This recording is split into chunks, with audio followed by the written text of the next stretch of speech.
Imagine, sur le plateau d'une émission télé très regardée, l'ambiance est tendue, le débat s'échauffe autour de l'identité nationale, et soudain, un chroniqueur se penche vers l'un de ses invités, un homme né en France, mais dont le prénom sonne étranger, aux oreilles de certains bien sûr, et il lui lance: Mais vous sentez vraiment français? Et là, silence. Un silence lourd, gêné, presque étouffant. Comme si, à cet instant, une barrière invisible venait de se dresser entre cet homme et tout le reste du plateau. Pas à cause de ses idées, non, ni à cause de son accent, juste parce qu'il est un peu trop typicité. Pas tout à fait ce que certains appellent dans leur imaginaire un vrai français.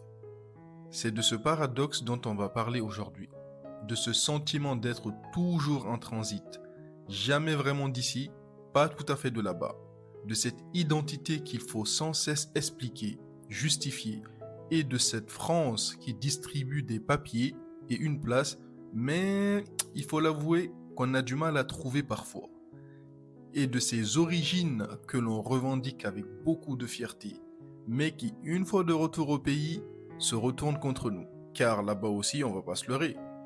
On nous traite également comme des étrangers.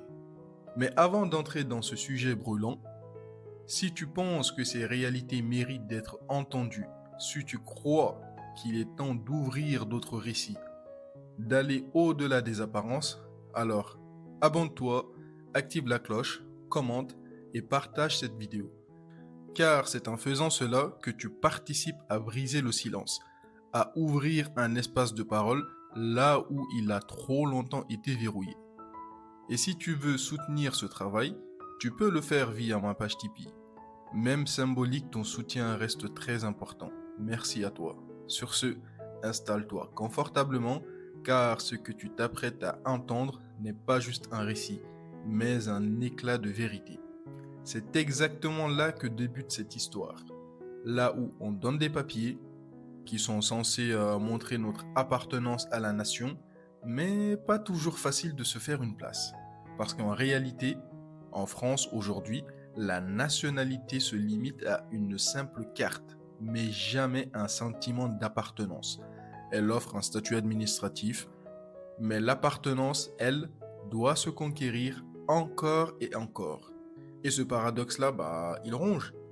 Et pendant qu'on brandit la République comme un modèle d'universalité, certains témoignages de la société nous rappellent l'inverse. Tu peux avoir grandi ici, être né ici, parler la langue de Molière, aimer ce pays, et pourtant, à chaque montée des extrêmes, tu devras sans cesse justifier pourquoi tu mérites d'y appartenir. La nationalité est devenue une formalité juridique, un tampon sur un papier, un droit de résider, à voter, à être recensé, mais pas forcément le droit d'être reconnu, accepté partout, pas le droit non plus d'être perçu comme pleinement de cette nation. Et aujourd'hui, beaucoup le ressentent, même ceux qui ne savent pas comment le dire, même ceux qui, lorsqu'on les interroge sur ce malaise, ils hésitent. Parce que mettre des mots sur ce non-dit, c'est déjà prendre un risque d'être taxé de communautariste, d'anti-républicain, de s'aimer la division, voire même de victimaire. Alors ils se taisent, ou ils parlent à voix basse, mais l'inconfort, lui, ne disparaît jamais. Selon l'enquête Trajectoire et Origine 2 menée par INID et l'INSEE entre 2019 et 2020, plus de 25% des descendants d'immigrés extra-européens déclarent avoir été récemment victimes de discrimination. Et selon une étude du défenseur des droits datant de janvier 2017, les jeunes perçus comme originaires d'Afrique du Nord ou subsaharienne subissent jusqu'à 20 fois plus de contrôles policiers que les autres. C'est énorme. Alors, pour ma part, je n'ai jamais vu ce genre de discrimination dans mon quotidien. Et je n'ai pas de proches qui l'ont rencontré ou qui l'ont vécu ou qui l'ont tout simplement vu de leurs propres yeux dans leur quotidien non plus. Néanmoins, ce n'est pas pour autant que je peux nier l'existence de ces chiffres, car ils révèlent une réalité vécue, parfois en silence, mais bien réelle. On peut changer les chiffres, mais la réalité, elle reste. Il existe des gens qui ont vraiment subi des discriminations dans notre société. Et dans les médias, eh bien, c'est la même partition qui se joue. Chaque fait divers, chaque polémique, chaque événement entraîne les mêmes mots devenus célèbres que vous connaissez sûrement. Français issus de l'immigration, jeunes de banlieue, communautarisme, français de papier, etc., etc. Et tout cela sans nuance, sans empathie, un groupe entier devient collectivement suspect, voire même coupable. Et le sport dans tout ça? Eh bien, il est encore plus révélateur. Parce que quand l'équipe de France gagne, on crie tous Cocorico, nos champions sont français. Néanmoins, quand elle perd, les mêmes visages que l'on acclame sont aussitôt accusés d'être plus étrangers qu'autre chose. Certains d'ici et d'autres venant d'ailleurs disent même qu'il s'agit de l'équipe d'Afrique de France. Je ne sais pas si vous vous en rendez compte. Alors oui, le drapeau s'illumine de joie, puis s'éteint dans l'indifférence la plus cruelle. Pendant tout ce temps, toi qui te reconnais dans tout ça, tu restes où? Tu ne déposes pas les armes. Tu n'aimes pas devenir un exemple. Tu voulais juste vivre, tout simplement. Exister sans être jugé à chaque instant. Tu essayes d'effacer tout ça, d'être invisible, d'être normal, mais ce processus te coûte cher. Il vide ta voix, il t'arrache un peu de toi-même pour te fondre dans un moule qui n'est pas fait pour toi. Alors certains vont encore plus loin dans le but de s'intégrer encore plus. Ils se radicalisent en voulant prouver qu'ils en sont à tout prix. Et ça, on l'a vu avec Tanguy David, qui est parti s'attaquer violemment à l'immigration, à l'autre visage pour devenir et prouver à tous qu'il était le vrai Français.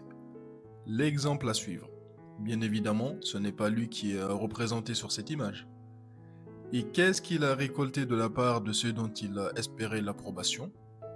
Eh bien, je vous le donne à 1000, juste un simple rejet. Le même visage s'était retourné contre lui, parce qu'il n'était pas comme il fallait tout simplement. Et en le regardant de plus près, c'est vrai que moi non plus j'aurais du mal à croire qu'il est réellement français celui-là. Blague à part, il était trop différent pour faire partie du club. L'assimilation même poussée à son extrême ne rachète jamais une différence. Et le plus ironique dans tout ça, c'est qu'en France, la différence est censée être protégée par la République. Mais quand elle s'incarne dans des visages, des prénoms, des origines, elle devient soudain une gêne, une exception et une menace. Pourtant, il y a un danger à tout ça, un danger silencieux, un danger collectif qui est de laisser toute une partie de la population tranquille en suspense émotionnel. Parce que la carte, oui, tu l'as, mais le sentiment de foyer, d'appartenance, le respect, la bonne image, tout cela s'il n'arrive pas, s'il s'amplifie, eh bien ça se transforme en véritable poison. Ce poison, c'est le découragement, c'est la déception, c'est la perte d'espoir, c'est le refus de croire qu'un jour tu feras vraiment partie de ce pays, le refus de faire des efforts, le repli sur une communauté d'origine. Et la démocratie qu'on aime parfois défendre n'y gagne rien. Alors où est la solution? Si elle n'est ni dans les discours ni dans les lois. Eh bien, je pense qu'elle se trouve dans les gestes du quotidien. Ce regard qu'on choisit de ne plus scruter sous un angle du doute. Cette question d'appartenance qu'on choisit de ne plus poser. Parce qu'on peut être français avec un accent, avec un nom grec, marocain, vietnamien, sénégalais ou encore portugais. On peut être français après autant de générations et pourtant toujours questionné. Et si on changeait de perspective? Si on acceptait que la France, ce n'est plus une ligne fixe, mais plutôt un flux. Cependant, après avoir vu qu'en France, tu seras toujours vu comme un étranger, tu décides de prendre un billet, histoire de rentrer le temps d'un été dans le pays de tes parents, pour te reconnecter, pour retrouver tes repères. Alors, tu prépares tes valises, pieds nus, le cœur léger et plein d'espoir. À ton arrivée, tout te semble familier, que ce soit les odeurs, la cuisine, les rires, les gestes, la musique. Quelques secondes suffisent et ton cœur s'emballe. Le rêve renaît enfin. Tu es satisfait. Tu reviens chez toi, là où tu te sens vraiment, mais vraiment à ta place. Puis tu commences à parler, à exprimer tes idées, à utiliser des tournures françaises auxquelles on ne te comprend pas. Et là, le silence arrive. Celui-là, il a vécu trop longtemps en France, hein. Il ne parle pas du tout comme nous. Il ne comprend rien à nos traditions. Il pense tout connaître parce qu'il vient de la France, comme si nous étions dénués d'intelligence. Vu qu'il vient de l'étranger, il se croit supérieur à nous avec son sac à dos et sa petite bouteille d'eau. Et oui, c'est la douche froide. Tu croyais revenir à la maison et tu t'aperçois que ce n'est pas pour autant que tu en fais partie. Ce pays-là demande une preuve tangible, de la langue que tu ne maîtrises pas, des gestes qui te sont inconnus, des prières, des références. Tu te rends compte que même si tu es l'étranger, tu es le français, celui qui voit les problèmes de loin, qui parle de la France avec un accent, qui est vu par certains comme un colon qui pense tout savoir mieux que tout le monde. Même si vous partagez la même origine, malgré que tu possèdes les traits adéquats, tu restes un étranger, le français avant tout. Et voilà que tu tombes dans un paradoxe cruel.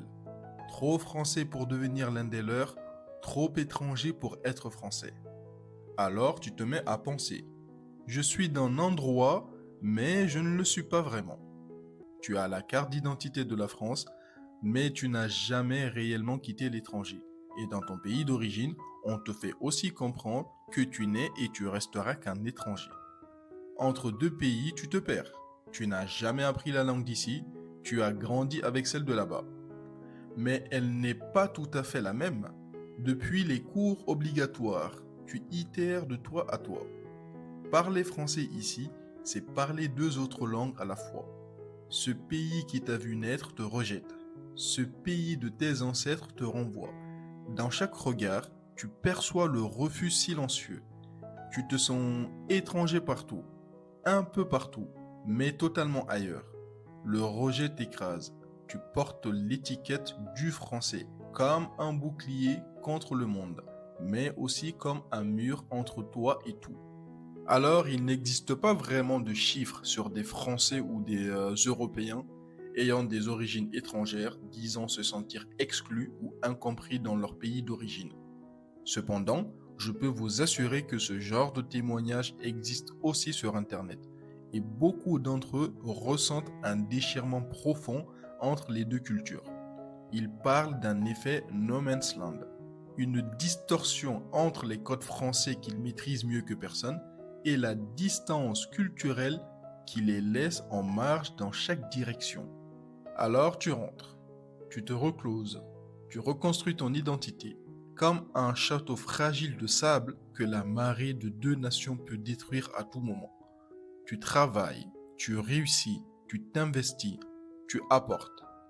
Mais pourtant, la réception est tiède, toujours timide, parce que le pays ne croit pas à ton appartenance, parce que l'autre pays ne comprend pas ta singularité hybride. Des journalistes, des politiques, des éditorialistes ont théorisé sur cette situation.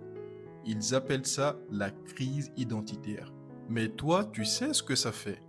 Tu sais qu'avec certaines personnes à typicité ou non, quand tu veux évoquer ta double culture, eh bien, une peur surgit. La peur du jugement, de ne pas être assez d'un côté et pas assez fort de l'autre. Et cette peur, elle te coupe. Elle te coupe le souffle. Elle te coupe la voix. Tu te demandes alors, suis-je une personne divisée? Dois-je choisir entre le pays qui m'a vu naître ou celui de mes origines? Comment vivre entre deux mondes sans avoir l'impression de trahir l'un ou l'autre? Eh bien, pour les médias et pour certaines politiques, la solution elle est simple. Assimile-toi, intègre-toi, retourne à l'unicité nationale. Mais la réalité est autre. L'assimilation est une épée, elle coupe une part de toi. Et le résultat, c'est une identité amputée, jamais anesthésiés. Regarde ceux qui ont tenté de se fondre complètement. On les appelle les intégrés ou encore les assimilés. Et pourtant, ils vivent la même distance identitaire. Parce que l'appartenance ne se décrète pas, elle se construit et elle doit être brièvement accueillie. Alors, dans ce vide naît l'idée d'une troisième voie, l'identité plurielle, vécue et assumée. Pas la neutralité forcée, pas l'assimilation excluante, mais l'inclusion riche, multiple et exploratrice. Alors, que reste-t-il quand l'un te refuse et l'autre te renvoie? Quand l'ici t'observe de travers et que le là-bas t'écoute avec distance? Tu pourrais t'effondrer, renoncer, mais certains choisissent une autre voie, celle de se tenir debout sur la ligne de fracture et d'y faire naître quelque chose de nouveau. Pas un compromis, pas une synthèse molle, mais une nouvelle manière d'être soi, affranchie des attentes. C'est ça le défi de ceux qui vivent entre deux cultures, inventer un espace de respiration. Et pour cela, il faut commencer par comprendre une vérité essentielle. La nationalité n'est plus un marqueur d'appartenance. Elle donne des droits, elle ouvre des portes, oui c'est vrai, mais elle ne dit rien de ce que l'on ressent. Car appartenir, ce n'est pas posséder un papier. Appartenir, c'est être reconnu. Et aujourd'hui, malheureusement, beaucoup de Français ne se sentent pas reconnus. Parce que leurs traits, leurs noms, leurs accents, leurs croyances suffisent à éveiller la suspicion. Parce que dans l'imaginaire collectif, être français reste trop souvent associé à une norme invisible mais rigide, d'ethnie européenne, catholique et sans histoire étrangère. Il faut le dire sans détour, ce récit dominant de la nation est en retard sur sa réalité. La France est diverse, mais son miroir ne reflète encore qu'une image déformée et exclusive. Et ce miroir-là, on le retrouve partout, que ce soit sur les plateaux télé où l'on ne parle des quartiers qu'à travers des faits divers, dans les journaux où l'on brandit le mot ensauvagement pour désigner la jeunesse d'origine étrangère, dans les discours politiques où l'on martèle la crise de l'intégration car ils savent que la peur et l'opposition fait toujours vendre. Alors, faut-il tout attendre de la société? Personnellement, je ne pense pas. Car certains refusent ce jeu truqué. Ils décident de ne plus demander la validation. Ils choisissent de s'affirmer tels qu'ils sont, c'est-à-dire pluriels, hybrides et indéfinissables. Ils créent leurs propres espaces, leurs récits et leurs références. Ils fondent des médias, montent des projets, écrivent des livres, tournent des films et prennent la parole. Ils ne rentrent pas dans les cases, ils les brûlent. Et sur les cendres, ils écrivent autre chose. Mais il faut aussi que la société fasse sa part. Et cela commence par des gestes simples mais puissants. Comme changer les mots, c'est-à-dire cesser de dire français d'origine étrangère ou encore français issus de l'immigration, comme si on les désignait du doigt. Cesser de dire intégration, comme si c'était une faveur. Cesser de dire ils ne veulent pas s'assimiler, comme si cela suffisait pour que leur appartenance à la nation ne soit plus remise en cause. Et surtout, reconnaître que la richesse d'un pays, ce n'est pas son uniformité, mais plutôt sa capacité à faire vivre ensemble des histoires différentes. Et pour cela, des pistes existent. Dès l'école, apprendre à raconter l'histoire de France telle qu'elle est, c'est-à-dire plurielle, conquérante, coloniale, douloureuse, culturelle, mais aussi tissée d'apports du monde entier. Dans les médias, imposer des chartes qui garantissent une représentation plus juste des faits. Cesser de mettre toujours les mêmes visages en avant quand on parle de délinquance, car aujourd'hui, tous les Français, peu importe leur appartenance ethnique, y figurent dans cette case. Et dans la politique, oser porter des voix nouvelles, pas pour la diversité, mais pour la vérité juste. Et toi qui regardes cette vidéo, tu peux faire quelque chose. Par tes mots, par tes silences et par ton regard. Tu peux écouter une autre histoire que la tienne. Tu peux t'ouvrir à la pluralité comme une force et non comme une menace.